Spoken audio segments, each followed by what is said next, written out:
Hello! Another super simple tie from me today, the red butt buzzer. This fly has got me out of a jam on a number of occasions, so I'm going to show you how to tie it so you can benefit.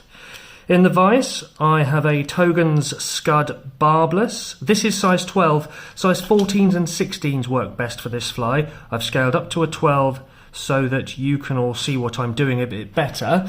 But this will absolutely find its way into my fly box nonetheless and be used for the bigger still waters. The butt of the fly is this lovely stuff, Togens Holographic Kironi Skin in red. The breathers, Uni Stretch Floss in white. The rib, silver wire, medium. And the body of the thread is the body of the thread. The body of the buzzer is the thread. So let's get on and tie this fly.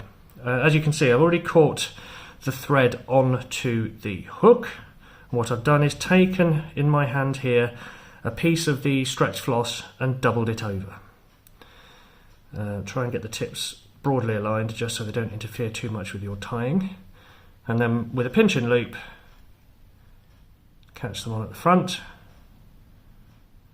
Thread tension is going to want to wrap them round the hook shank. Don't allow that to happen. Make sure they stay on top. And then come back. And where you want the thorax to start is where you snip off the excess, and you snip it off at an angle, just like that, to aid the transition from the body to the thorax. And with buzzers, we'll deal with that sticky up bit in a minute, you want the thorax to be 1/3 of the hook shank, and you want the body to be 2/3 of the hook shank.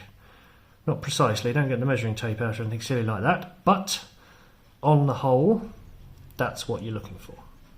So what I've done now is caught in the Kironi skin, and I'm taking that all the way down as far as where you want the bend to start. And if you treat the Kironi skin like your tag end of thread and pull it out to 45 degrees, every thread turn slips down the slippery Kironi skin, and you get a nice touching turn body.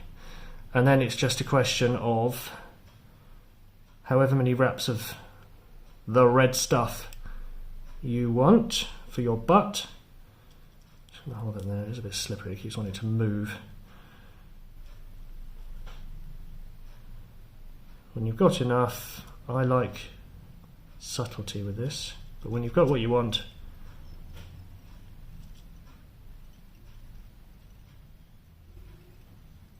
tie it off. So I'm going to snip off the excess at the bottom. I'm going to snip off the excess at the top. Then we're going to bring the thread all the way in touching turns back up, trap in that lumpy bit. We're going to go all the way to the eye because we need to build a bulbous thorax after this, so we may as well do the thread turns now.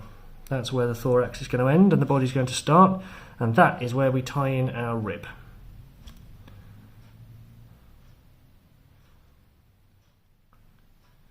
Couple of turns.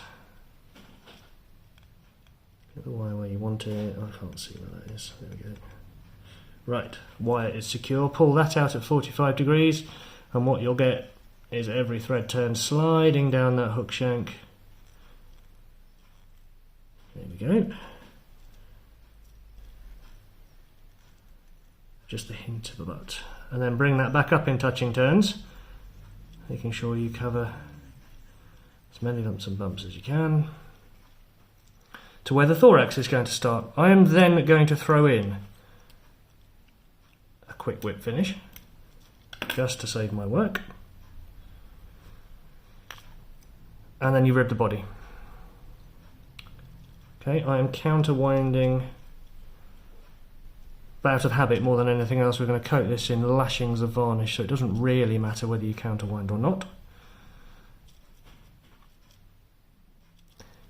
And the number of segments doesn't matter either. I just want to make sure the gaps between them are even. It offends my OCD if they aren't pretty sure. The fish don't give two hoots. Nature's not perfect, is it? But it offends me. Right, so we're going to helicopter off the wire. And now it's just a question really of building up the thorax.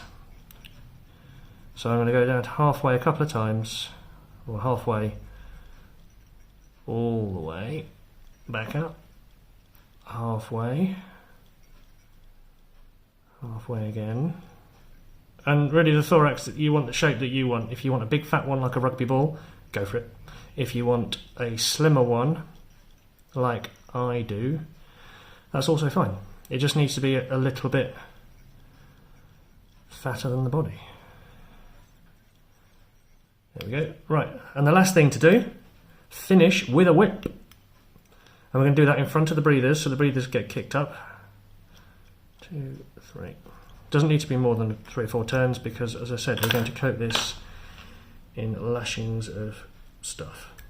And then all that's left is the breathers. Do not pull this stretch floss tight before you snip it because it's stretchy. It'll bounce back. It'll be shorter than you want.